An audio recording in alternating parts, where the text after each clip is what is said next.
Hello and welcome everybody to session 7 of my Pillars of Eternity Lorethrough White March edition. We are currently in the basement of a hermit. Galvino, I believe, is the hermit's name. We are running into a bunch of these constructs down here. He's been conducting experiments on constructs and putting souls into them and failing often and blaming the constructs, not himself. Yeah. Thought maybe we hadn't read this rotting flesh, but it's the same thing as the flesh construct. But yeah, there's a bunch of constructs down here. And we just ran into one of them in this room here who was a bandit that was still convinced that she was on the road. And we ended with finding a unique pair of boots in this little side compartment here that had once belonged to somebody who was an effigy of Skane. And we went over what that was. So let's continue our exploration of Galvino's workshop.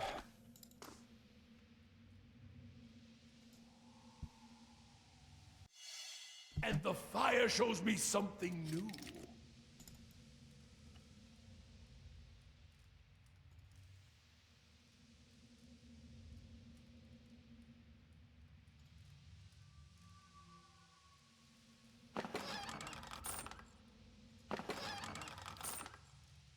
A simple test.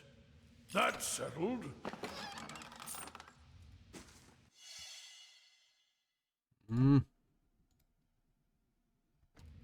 Phew. Okay. That's settled. A simple test. That's settled.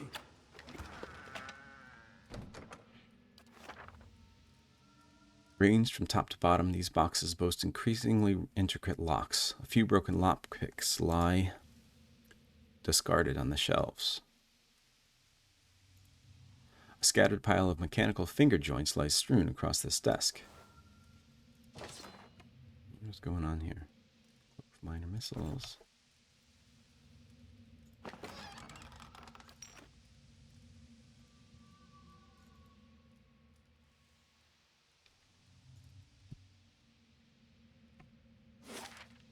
Oh, that was the secret compartment in there. I wonder if that was like somebody who was trying to escape or something like that. That had kind of like set up a base in there or something.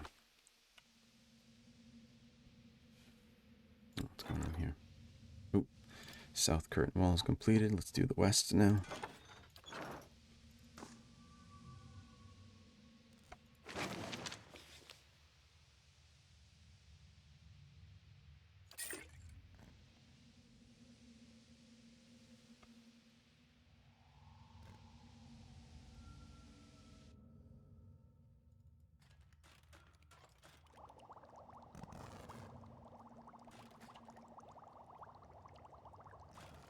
Hear the bubbling of some kind of experimental tubes over here.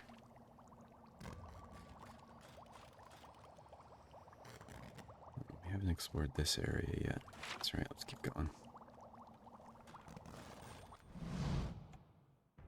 Some iron constructs. A lot of iron constructs.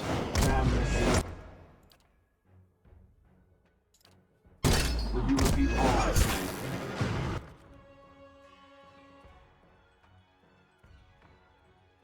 Who said that? Iron construct. Damn machine. Will you repeat all I say? Sounds like that is like a Galvino, like it's just repeating what Galvino says. And here is an unstable construct right here. You can see I wanted to zoom in on this. We can see they have legs, they have a torso, but there are no arms and no head here. But it's just like a incomplete statue kind of thing that has a soul in it. Okay. All I say.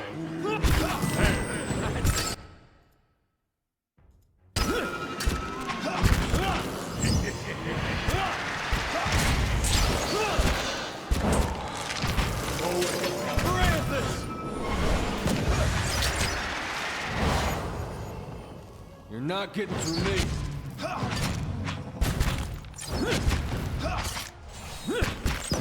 not getting through me.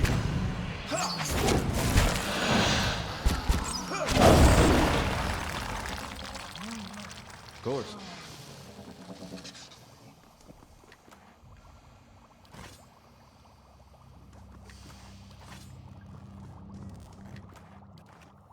Laying low.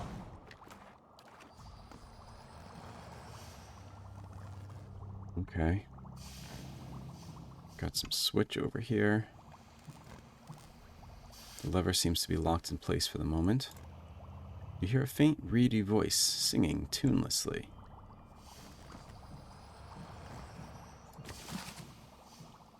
Adirian dialects, I have read that. Subject, Baelsir.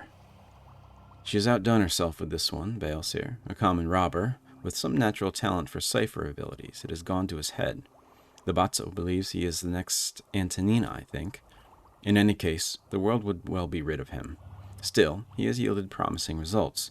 His mind is almost perfectly intact. I might even have been able to determine whether there is merit in his delusions about his soul lineage. But I made the foolish mistake of leaving the man's pistol on my work table. His essence is bound to the weapon rather than the body I undertook to build for him. Even bodiless, this fool seeks to trouble me. I've sealed him within one of the tanks. I'll have proof the machine's against the free-roaming experiments while I think of a solution. Until then, I suppose I must endure the company while I work.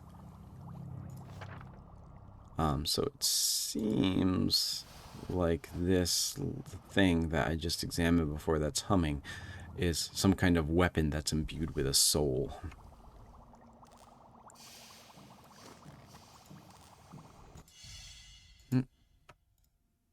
Something over there.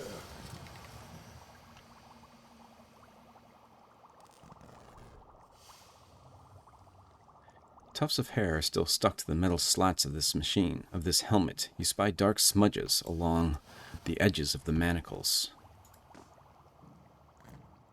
Sparks crawl over the wires and plates of this machine, illuminating the innards with each burst of light. You hear a short series of clicks from around the corner.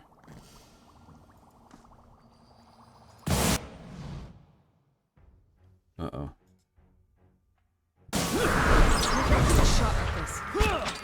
I am free. Galvino. I will eat your heart, old man. So that was the soul that was trapped in here.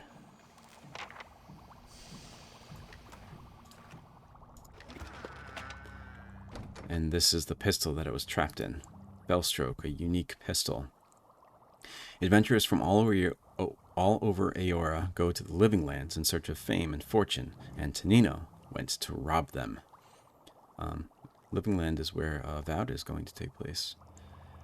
He has earned reputation as a cunning thief in Biagepe, but a reputation is the last thing a cunning thief needs. So he left Biagepe and indeed the Valian Republics for fresh opportunities in the Living Lands, taking with him little more than his coin purse and a fresh change of small clothes. Unfortunately, Antonino soon learned that the hardened treasure hunters of the Living Lands were little like the plump merchants of the Republics. Within a few weeks, he'd exhausted his meager supplies and had earned nothing for his suffering. Desperate, he stumbled across the rough-looking pair from the Deadfire Archipelago and begged to share their fire. They agreed too easily. When the bandits made their move, Antonino was ready. He snatched the pistol from one and fired on the other. With the first attacker advancing, he pulled the trigger again, only to hear a dull thud. While his assailant laughed, Antonino pulled back and struck the man's bald head with the pistol. The bandit collapsed, dead, instantly. Antonino eventually became a successful and feared robber and the subject of many campfire tales. Even as his fortunes increased, he kept the stolen pistol, a sturdy piece of case-hardened metal that served him throughout his career.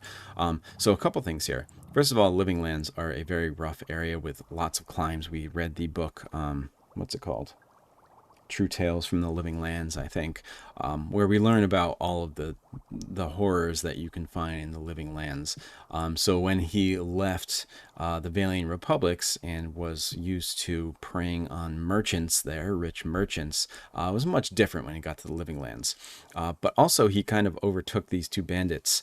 And in the note it said something about how the soul, Baelsir, that was attached to this gun thought it was Antonino, the thief. So there is a connection between the weapon that is stored here and the soul that was stored in it, based on Galvino's experiments. So yeah, let's...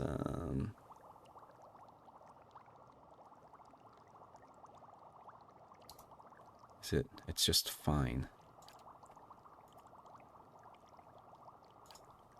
I'm just gonna, yeah. I shall be discreet.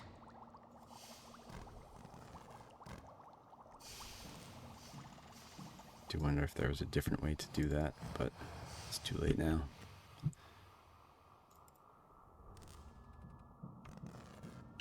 Just because there was a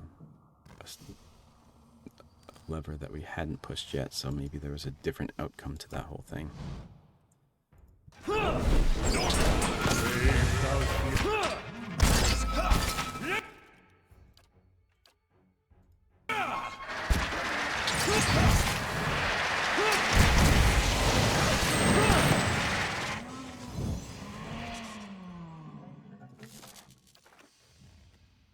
Hello?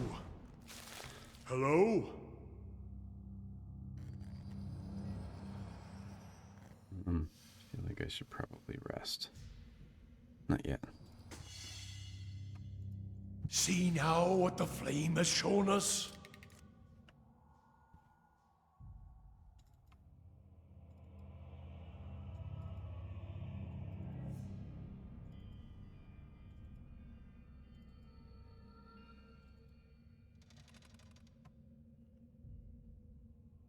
So where is this here? Oh, so this is that area that I said I didn't explore. Although it looks like there's a wall, so maybe it's not quite that area.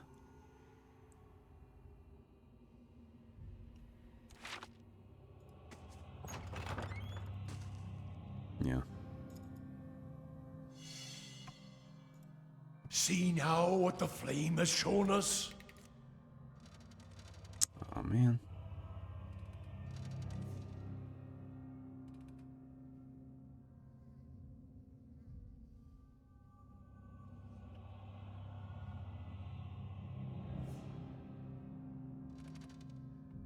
Hey. Gorse.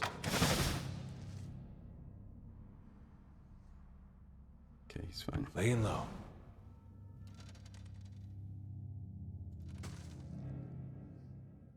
What that was that another orb? Yeah, Tain's chaotic orb. He just took some damage. It's fine. Yeah, and then this area up here brings us back out here. I wonder if before we go in here, we should check out this place that we haven't explored yet.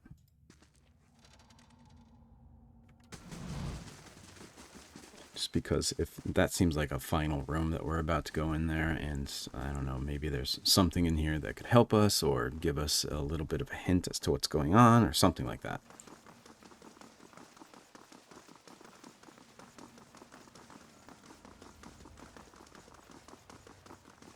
Not that we need much help with combat here, but who knows? Maybe there's a tough fight coming up.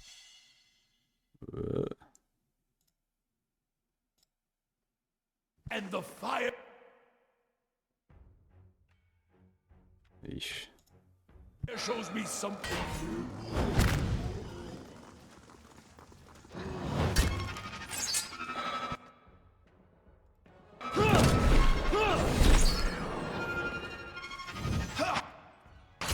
That's it!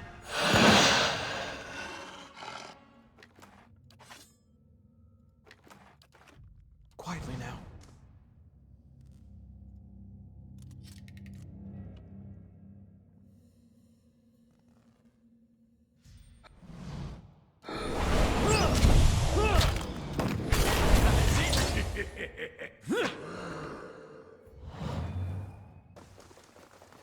Quietly now. I can do that. That's settled. Remergon's mantle. The mannequin's head has been all but seared away by some unknown spell. The wood is warped and pitted through.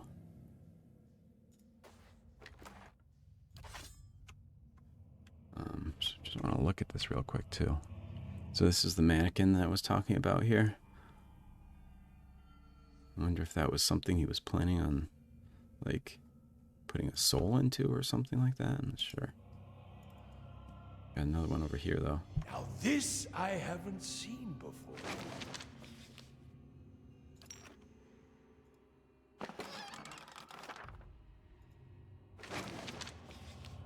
Experimental notes. The discarded note reads, Mariko. 3 weeks of hard work gone and a fully articulated frame with them. These crude materials are more unstable than expected, though no less expensive. I will try a slower process. More electricity, perhaps. Along the bottom of the page, a scrawled addendum reads, Too much electricity. Will require more subjects.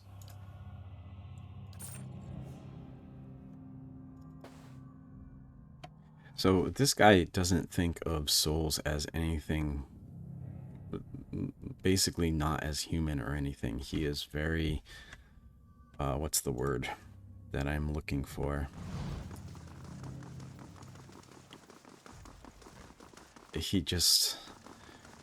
He's experimenting with souls, but he thinks of them as just objects almost. He almost like, since they're part of his experiment, he just treats it like any piece of metal or something like that. But obviously they're souls that he's actually working with, and he's very flippant about that. He doesn't treat them with the respect they, I believe, they deserve. I'll see what I can find.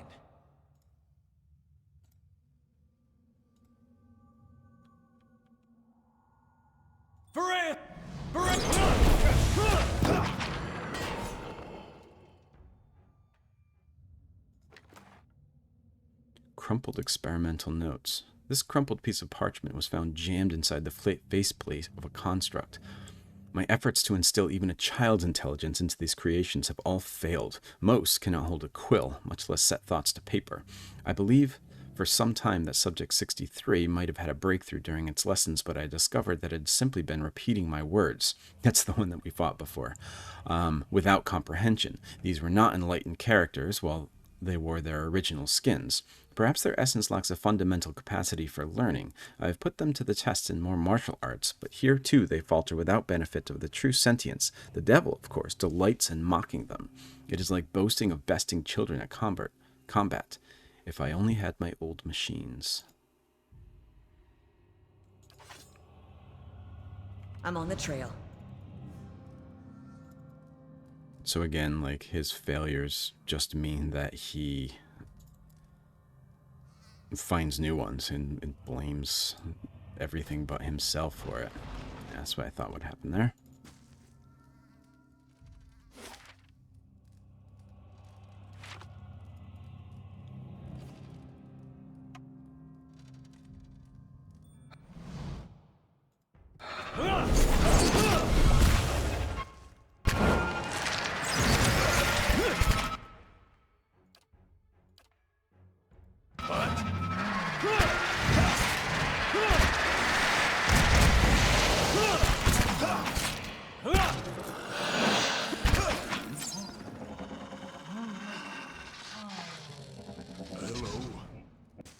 Hello?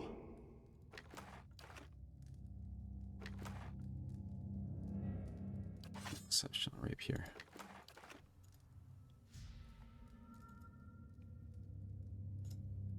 Have a cell key. Don't need that. Exceptional herbalist.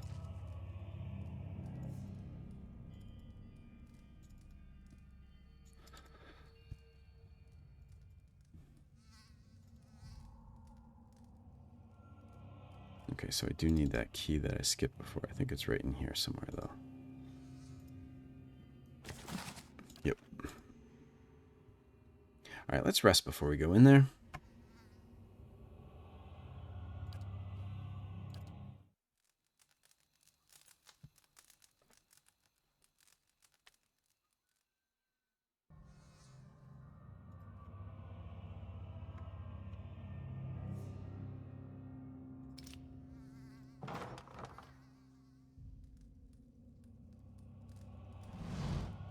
Here's Galvino. An elderly man hunches over a cluttered desk in the back of the workshop. His flesh is pulled tightly around thin, fragile-looking bones, except around his neck, where it hangs in loose waddles. He turns as you enter, a scowl already chiseled into his lined face. Back again? I told you. He hesitates, squinting at you from behind smudged and dusty spectacles. Of course, a fresh fool to replace the last fools. What brings you stomping through my workshop, eh? He draws his words out, looking you up and down. A sneer creeps across his face.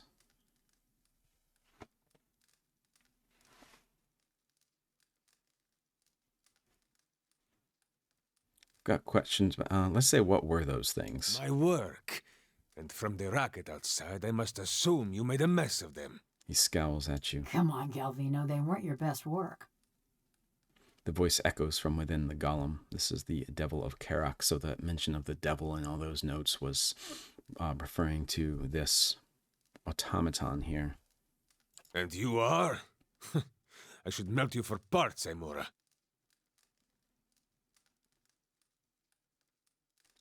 I'm going to be stoic and say nothing. But you come seeking the White Forge, like they all do. Boys with smooth cheeks and wild dreams. Girls with bright ribbons tied next to their scabbards. His voice rises and falls with the sing-song of mockery. Old men and women, too, seeking a final blaze of glory before they're snuffed out for another turn at the wheel. Sound familiar? His smile is rigid as he looks at you. In the corner of his eye twitches.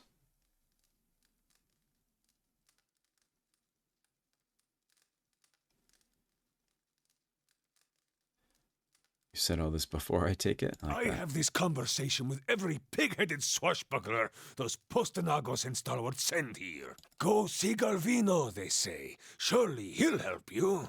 Must have slipped their minds what a busy and important fellow you are. In the silence that follows, the temperature in the room seems to drop. Galvino glares at her. I should have let them stone you. Would have silenced your endless rattling forever. The hanging folds of skin beneath his neck tremble. Then you'd have naught but those frostbitten inbreds for company. I guess this is what it'd be like if Valoff and Islamir were two separate people. Come now, I sound nothing like either of them.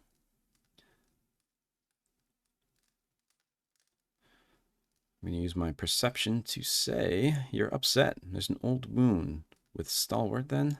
The spiteful imbeciles destroyed my career, ruined years of work. But let us focus on the reason for your visit, yes?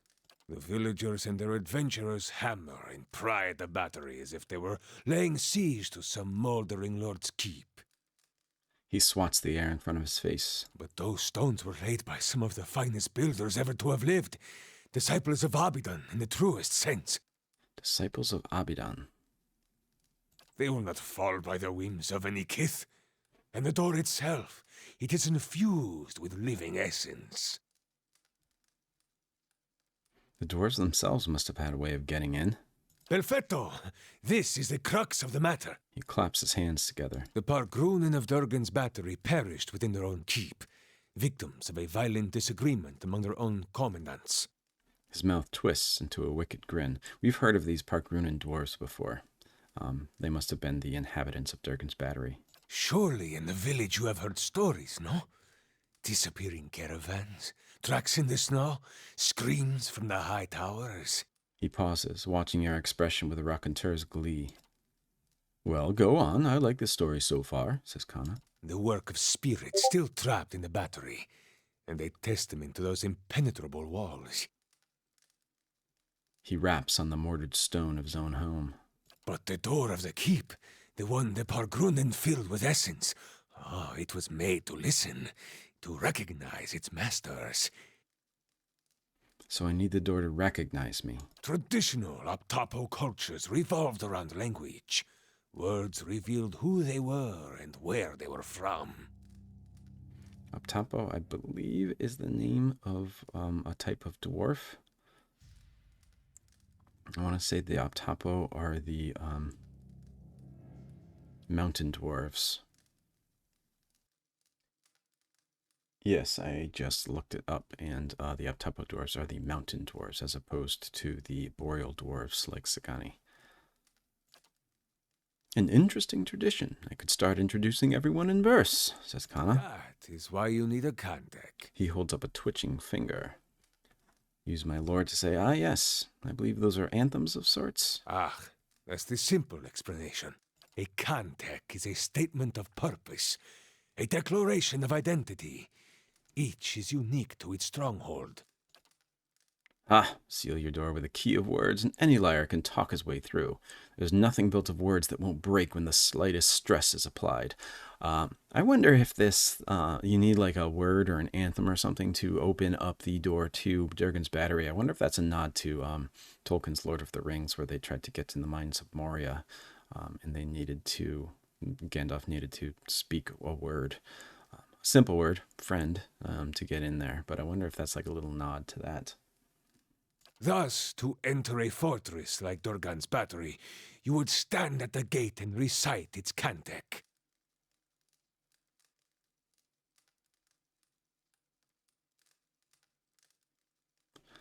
Very well. Where would I learn this Kandek? To learn the Kandek, you must speak with one of the dwarves of Durgan's Battery.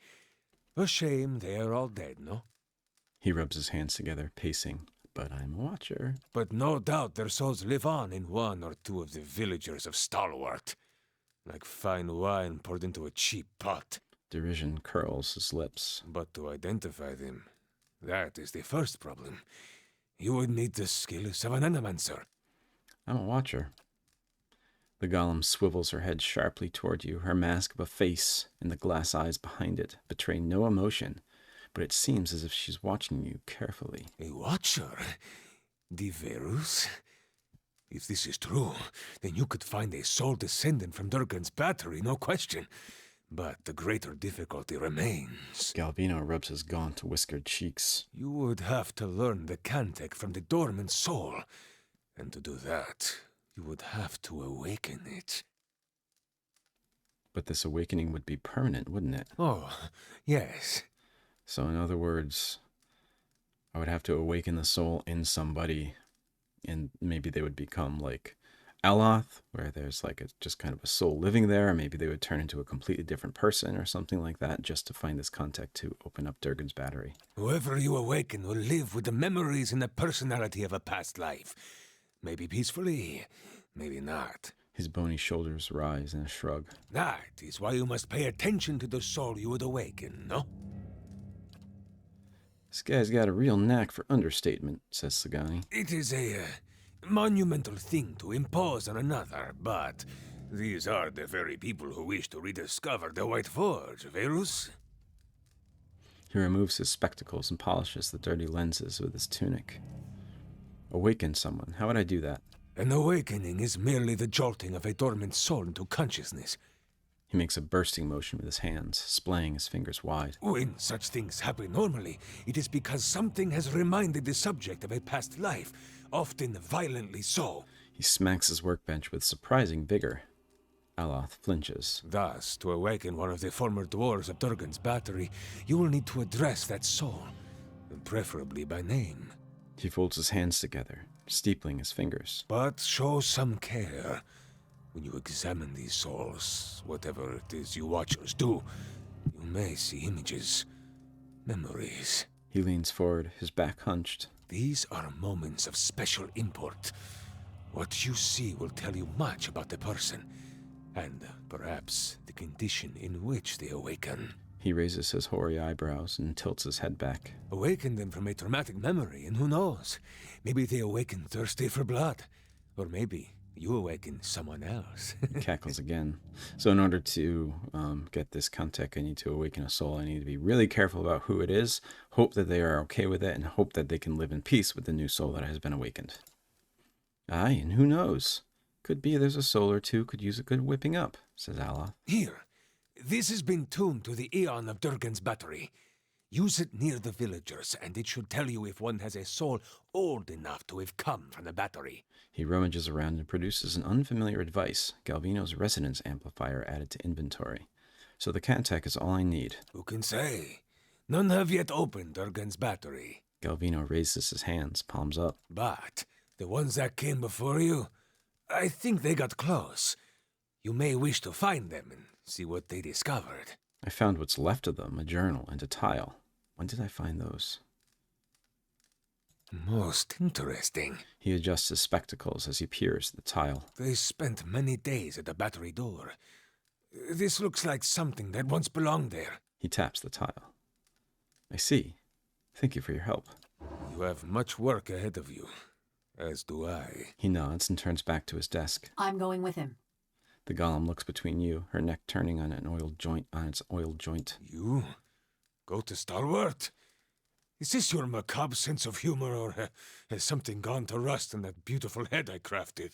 Galvino stares at her agape. No one will bother me while I'm with him. Besides, I can help him find people in Stalwart. The golem's burnished face is eerily impassive. You haven't been to Stalwart in 13 years. And this Watcher sees souls. What help could you be? Besides, I have need of you here. You owe whatever remains of your wicked life to me. A frown sours on his lips as he taps his chest with a crooked finger. The golem says nothing, but her essence smolders. Resentment rises from her in shimmering waves. She swivels her head to look at you. What's the story between you two?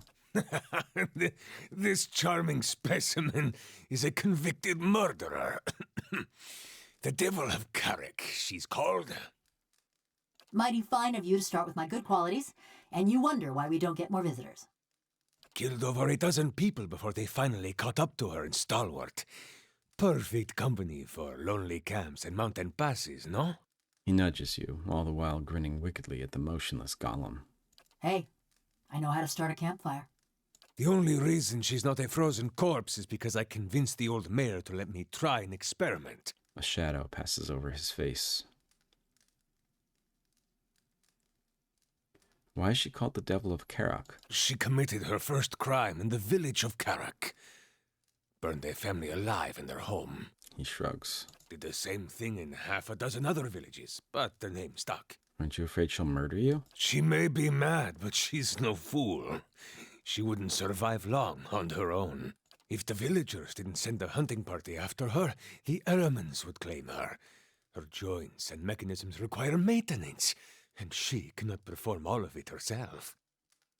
See, he's reminding me, in case I get any bright ideas. Why did you build her? Why build a fortress, or a village, or anything? To make something that keeps, that... A disgusted sigh rattles in his throat. It was the early days of the legacy. My peers in the colleges of animancy were filling the Hollowborn with the souls of animals. Okay, so he's talking about the St. Widewind's legacy in the Hollowborn. He pauses, scratching his chin. You're right. By comparison, this sounds perfectly sane. He rolls his eyes. I thought there was a better way. He is silent for several seconds, his gaze growing distant. So in other words, when the Animancers of Brackenbury were putting animal souls into the children of the Hollowborn, he was working with automatons instead, seeing if maybe that could do something. One with a Plum Academy job back in Salona. Don't forget that part. He glares at her with narrowed eyes. Sagani says, so it's one of those fights about who cleans the spears that's not really about spears. You put a person's soul into a metal body. He leans back, raising his hands. Into a work of art! Look at this! Craftsmanship worthy of a jeweler! He traces the scroll work that runs along the golem's jaw. Fully articulated joints, capable of grasping a pen and writing her own name. He grabs her hand and delicately bends her tapered fingers. And of crushing your throat. She snatches her hand away. Show me another smith anywhere in the Deerwood who is capable of such delicacy and precision. She is a masterpiece. Galvino steps back and takes a longer look at her. I take it your experiment didn't go over so well with the rest of the village? Here we go. She rolls her eyes, rasping them against their sockets. They were going to stone her anyway. Why not allow her to be put to some useful purpose? His lips curl back from his yellowing teeth. My life's ambition. To serve somebody's useful purpose. I approached Mayor Sinahio and begged. He saw the potential, and allowed me the privilege of attempting my little experiment. He sneers at the words and the indignity they recall. His shoulders are stooped and his teeth bared. Then I accomplished what few animancers have even dreamed of. No academic support, no patron. Just me in the middle of nowhere. He jabs a finger with his into his concave chest. Oh, now you got 'em all wound up. This Devil of Caroc voice actor sounds like Kate Siegel, if you're familiar. She is married to Mike Flanagan, who's the guy who did Haunting of Hill House, Haunting of Bly Manor, Midnight Mass on Netflix. And she's been in all of those. She's one of the characters in all those. She was Theo in Haunting of Hill House. She played a part in a flashback episode of Haunting of Bly Manor. And I believe she was like one of the main characters in Midnight Mass. I doubt it's actually her, but it does sound like her. I transferred a fully intact soul from a living subject to a fabricated body. She retained her personalities, her memories, all of it. He claws at the air with one thick-veined hand. Yet the villagers saw only a stolen corpse. So he made the villagers mad.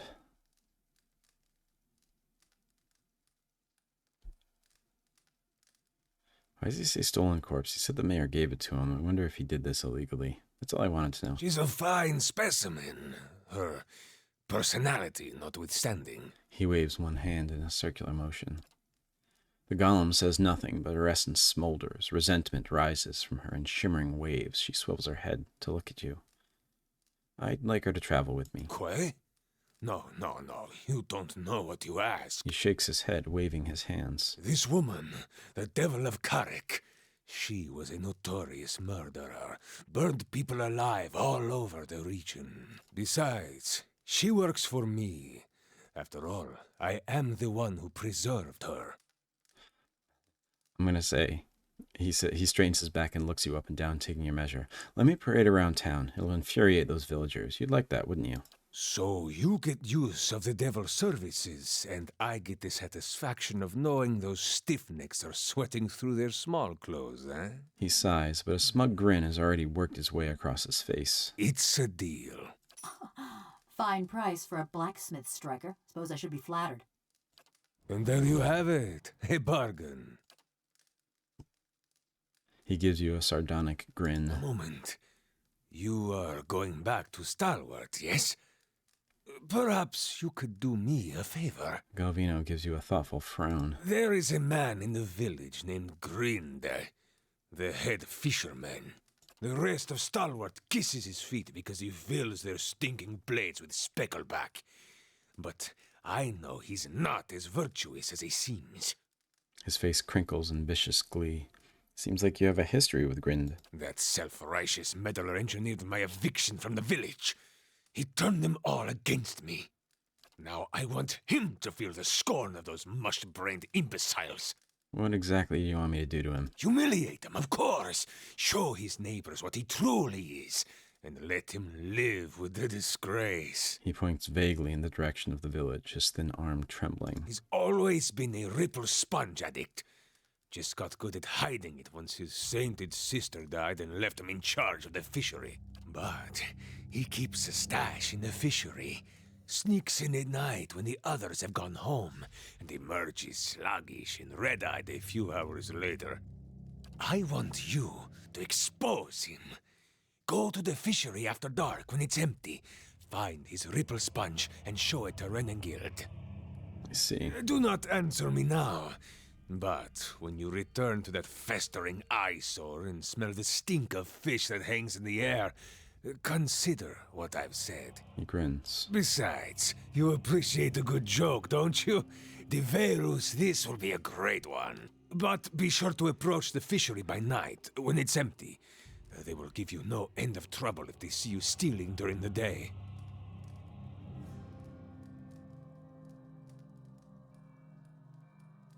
I wanted to know more about those expeditioners who came to you before. As would I, but there is little to tell. They never gave their names. He tugs at his whiskers. But they seem to know more about the battery than the others. which is unusual because they did not seem like typical adventurers. He raises his snowy eyebrows. I wonder if he's talking about the Leaden Key expeditioners. Their hands were smooth and marked with ink, not scars, and they traveled light. Unusually so. He rubs at his chin. Unusual indeed. What did you suppose they were looking for? Val himself could not have said, and I haven't the time to concern myself with the business of strangers. Something else? Quay. What were those constructs I encountered in your workshop? Other projects, they are none of your concern. Other projects like the Devil of Caroc? He mutters furiously under his breath, raising his hands to the ceiling. For years I've been trying to create another like the Devil of Caroc. Yet those post-Enagos in Stalwart destroyed my machinery. His drooping skin trembles in rage. Now, I can only create these broken, mindless things. The devil remains my most perfect creation. His lips twist with the taste of something bitter.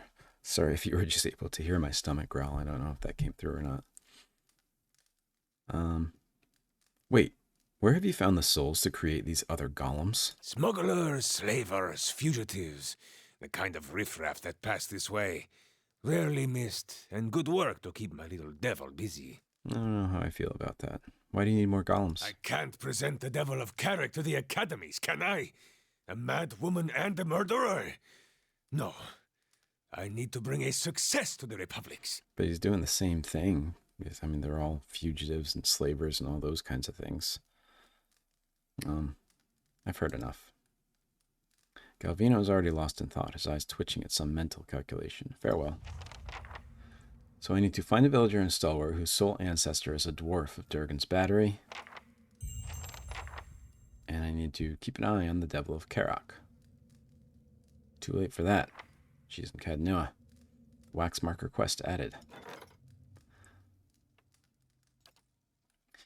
In the southern Aedir province of Maganon, the wizard and inventor Galef spent decades creating devices that could mimic magical effects and properties. His fellow wizards viewed Galef's work with disdain, but one area of research intrigued even the elitists, a device that could replicate entire magical objects. The key to Galef's research was an enchanted mold. When Galef died of old age, his remote workshop was eventually plundered by southern barbarians who had been sacking the province for years. All of his work was believed to have been lost. Recently, an anonymous patron has been inquiring across the Eastern Reach for aid in recovering some of Galef's research notes, using leads that were discovered by unknown means. Okay. Search the fishery at night for this ripple sponge and the fisherman's penance. Was this the one that just said before I met Grind? Yeah. So there was no quest tied to that. I don't know. I don't know about taking things out on drug addicts.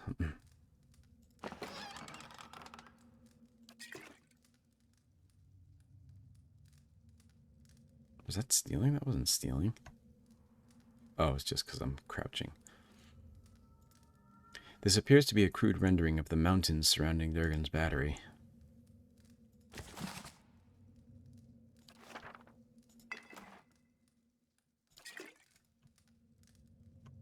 Why is he yelling at me? These aren't stealing.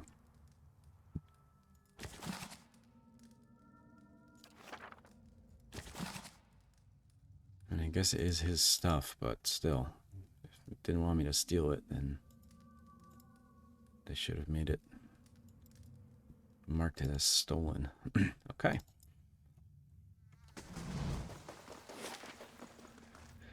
So we have our next step. We have to go return to Stalwart.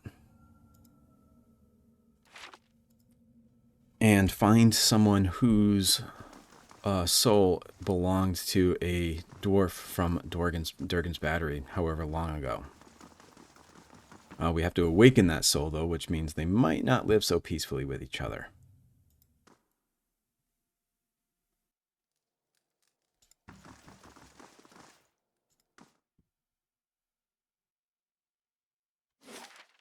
So let's finish exploring this map before we return to Stalwart. I shall be quiet as a calm sea, which is not very quiet.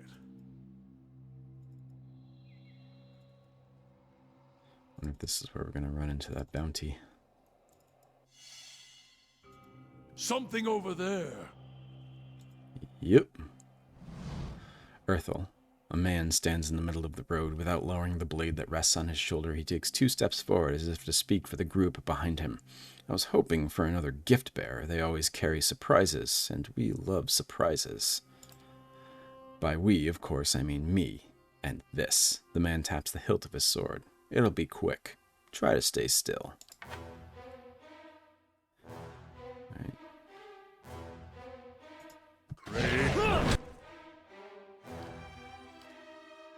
Actually, you know what? I'm going to do this first.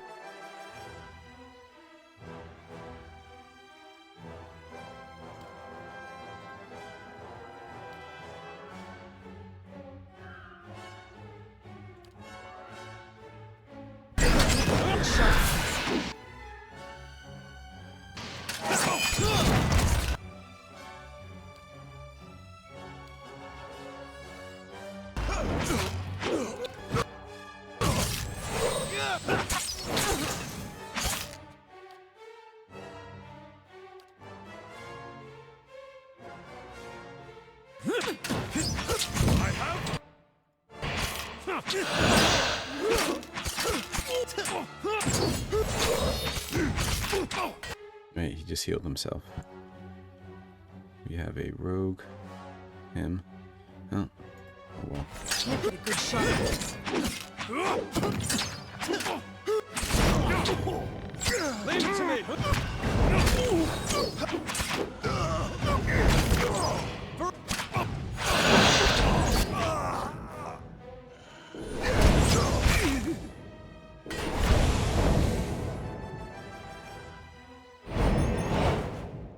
That guy was so sure of himself, too. Quietly now.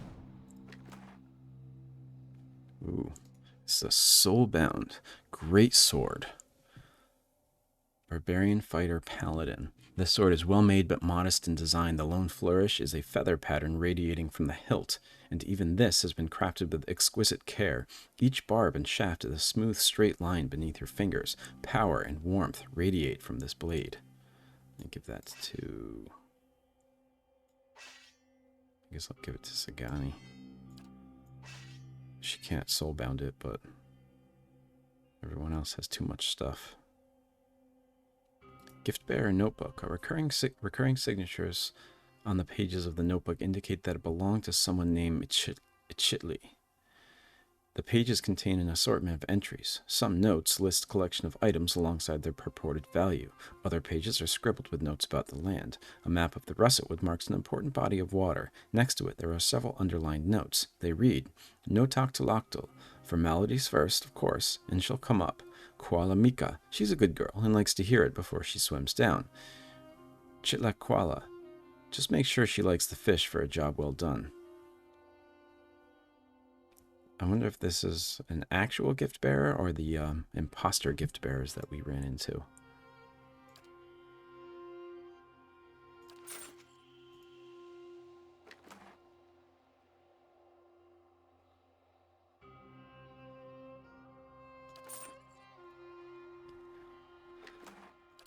All right, then. The road continues climbing for a short distance before turning sharply down into the pass beyond. Can't go anywhere up there, though.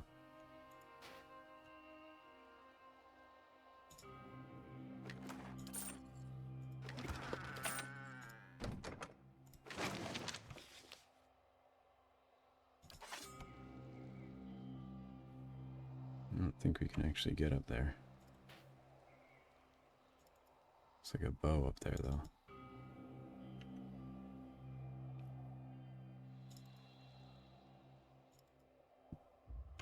Did we?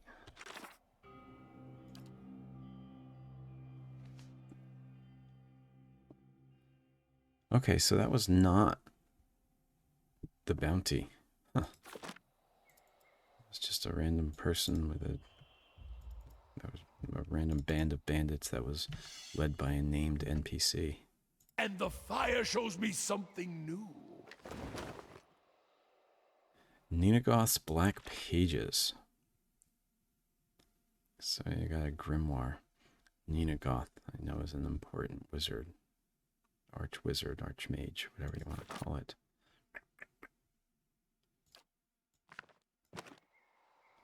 Oh, that's why everyone's so full. Sorry, everybody, give me a second to move these traps over.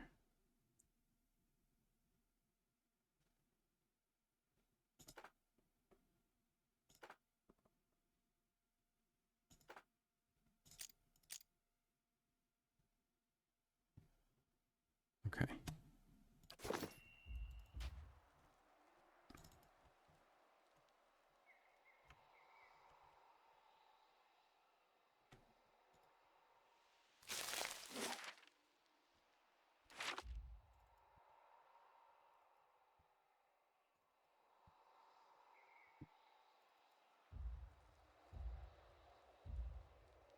There she is. This comes and gets us, huh? We have a priestess, a wizard. Let's come after this priestess first.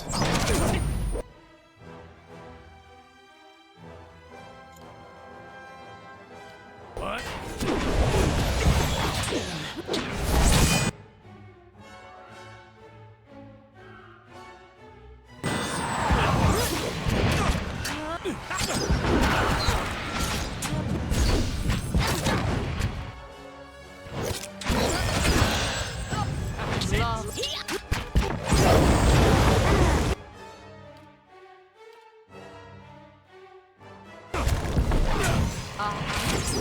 Tell what's going on here. Love. Get a good shot.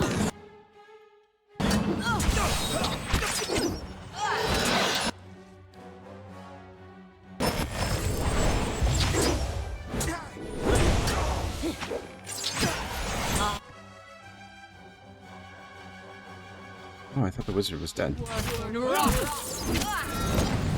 Slaked Skull. I wonder if that's just like the mercenary group that Metzla's ahead of.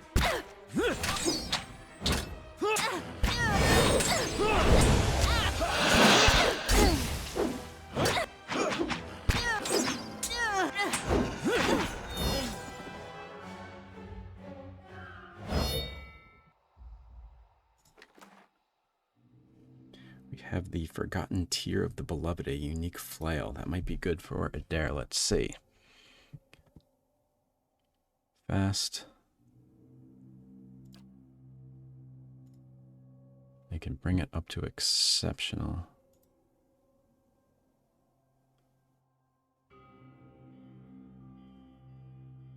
Is it already?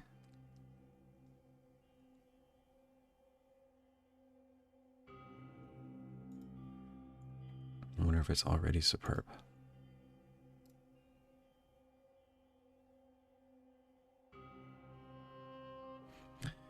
Devotees of Andra tell stories of her romance with the moons, especially her unrequited love for Sen Balafa. Yet it was Yoni Brather, the smaller of the two moons, that Andra pulled into the sea thousands of years ago. Small fragments of Yoni Brather are believed to exist in some of the more remote places of Aora, lost tokens of the goddess's passion. Such moon fragments in the crater lakes that often form around them are known as Andra's tears. The flail is made with a piece of Yoni Brather that was discovered by some of the Pargrunan dwarven explorers in the White March.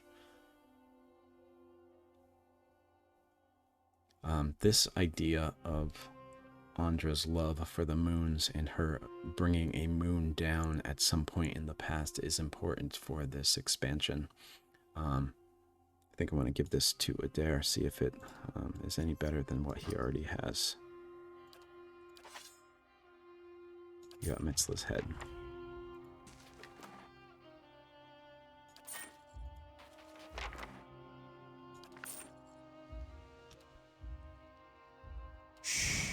Let's see.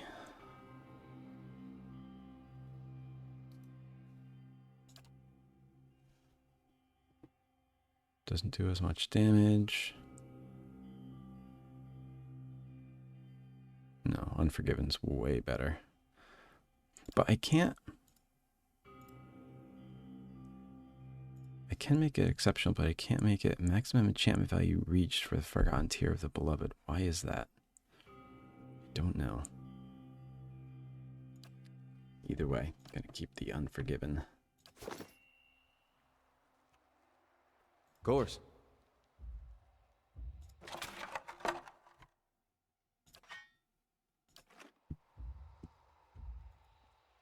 In the trampled bloody slush around this toppled wagon, you spy tracks leading back south along the path.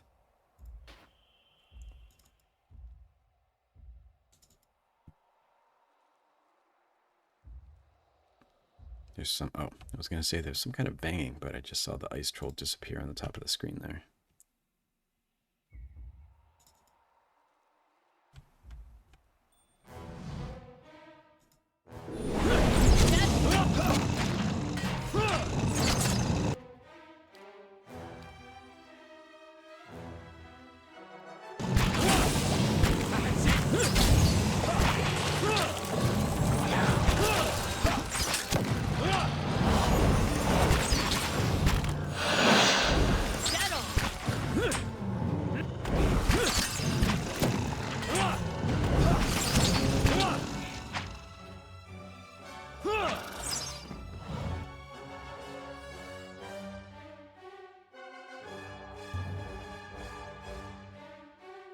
See.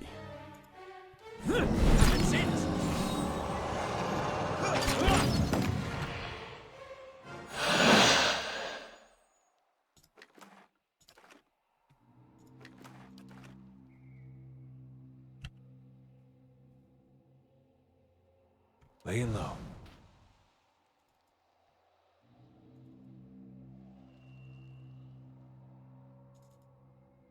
Is there actually a place to go there?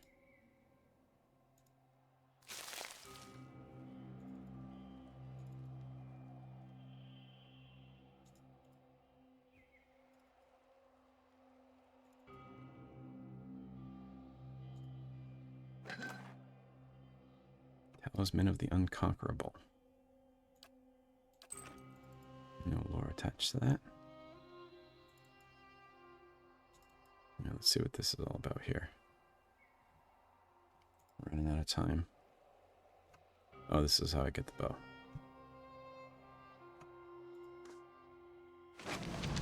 As you grab the bow, it vibrates with a strange and familiar energy. Searching your pack, you find the silver arrow that you found lodged in an injured winter wolf. As you hold the bow and arrow together, the arrow suddenly snaps into place. You hear a crackling hum, and a pale ribbon of light begins to form between the ends of the bow. When you pull the arrow back, you feel a very solid resistance. You've gained the item Stormcaller. I wonder if I could have saved that wolf then. That was a while ago, though. This is a soulbound bow, and I think I definitely want to give that to Sagani.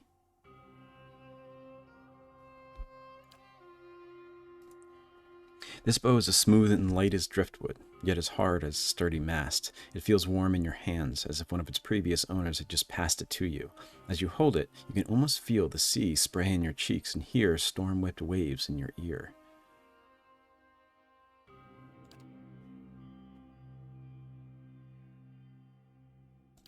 Yep. Okay, cool. So I need to deal 250 shock damage to enemies with Stormcaller. And it has shock damage. Okay, good. So I just need to attack with it, basically.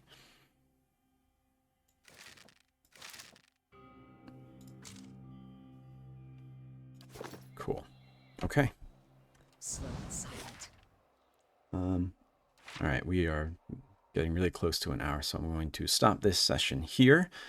We met the Devil of Caroc and recruited her, as well as Galvino. We got our next step. We need to find someone with the soul of a dwarf so that we can get into Durgan's Battery, actually. And next session, we will finish exploring this area and then go down to the town and see if we can find that soul. Thank you, as always, for joining me. Feel free to ask questions, send comments, any of those kinds of things. Obviously, like and subscribes are always welcome, and I look forward to seeing you next in, I believe, session 7, maybe 8. I think I got that wrong last time. Either way, thanks, everybody, and goodbye.